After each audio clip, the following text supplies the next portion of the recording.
The Committee to Investigate Russia is a group that apparently wants to escalate with Russia in a significant way. I believe Rob Reiner was the one who produced this video here. He got his Hollywood friend Morgan Freeman to partake in this propaganda. Check out this video and pay close attention to the language that they're using. We have been attacked. We are at war. Imagine this movie script. A former KGB spy, angry at the collapse of his motherland, plots a course for revenge. Taking advantage of the chaos, he works his way up through the ranks of a post-Soviet Russia and becomes president. He establishes an authoritarian regime, then he sets his sights on his sworn enemy, the United States. And like the true KGB spy he is, he secretly uses cyber warfare to attack democracies around the world. Using social media to spread propaganda and false information, he convinces people in democratic societies to distrust their media, their political processes, even their neighbors. And he wins. Vladimir Putin is that spy, and this is no movie script.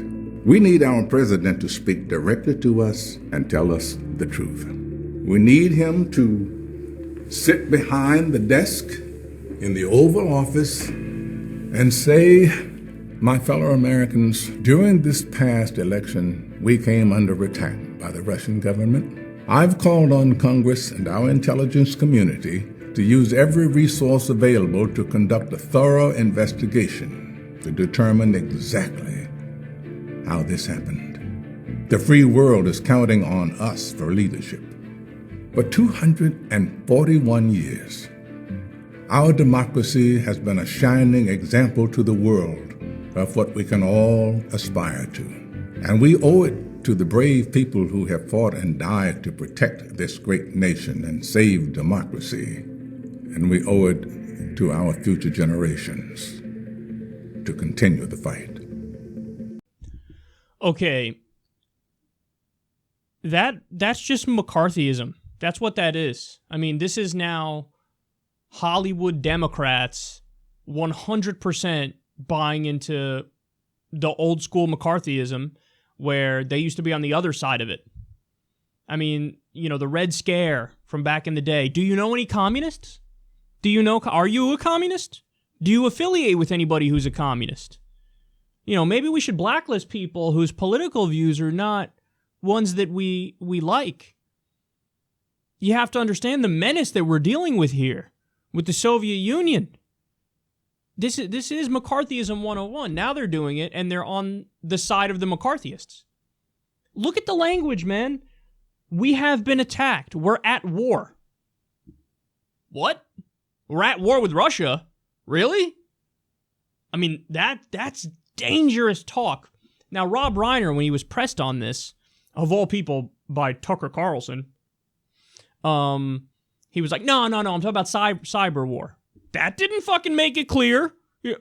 We have been attacked, we're at war. You didn't say we're at cyber war. You said we're at war. And you got fucking pictures of people fighting in World War II and shit. Are you kidding? And then at the end, for 241 years, our democracy has been a shining example to the world. What? Like, the mindless, America's already great patriotism that used to be Reagan's shtick was picked up by Hillary Clinton, and then now Hollywood Democrats are pushing that nonsense. No, this country was founded with a fucking genocide of Native Americans. There was slavery. There was segregation. There was Jim Crow. World War II, great. We defeated Hitler. Everybody loves that. After that, we became the world's sole superpower, and we started toppling democratic regimes all over the place. We're the only superpower in the world right now. When you poll people around the world, overwhelmingly, they say the U.S. is the biggest threat to world peace, the country that's the biggest threat to world peace.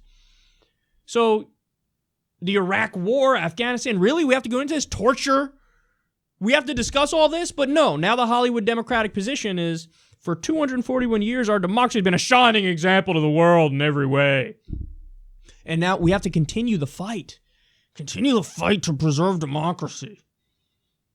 I mean, come on, man. It really sounds like they want a war with Russia. If Hollywood Democrats made this in 2012, everybody would laugh them out of town. Because Obama made fun of Mitt Romney when Mitt Romney said in 2012, Russia is the number one geopolitical threat we have. And Obama said, hey, Mitt, the 1980s called. They want their foreign policy back. So in other words, what are you talking about? Fucking Russia's our biggest threat. Who are you kidding? Well, now they're acting like, oh, Russia flipped the U.S. election, and so now we must go. We're at war. That's what we are. We're at war. They flipped the U.S. election. You do know the argument that they're still making, right? The argument is, hey, Russia gave the hacked emails to WikiLeaks, and WikiLeaks ran with them.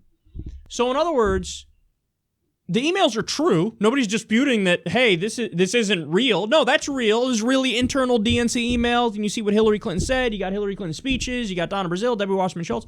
Nobody's denying that stuff is true. It is true. But they're saying, oh, the fact that you released that. Why'd you give us more information, damn it? Why'd you give us information that we should know in a democracy to make informed decisions? I mean, that's where we're at this point. He said Russia is trying to convince Americans to distrust their media and their political processes. I'm pretty sure America has done enough to get us to distrust our media and our political processes. It's not like if Russia's taken out of the picture, all of a sudden CNN has a favorability rating of 98%.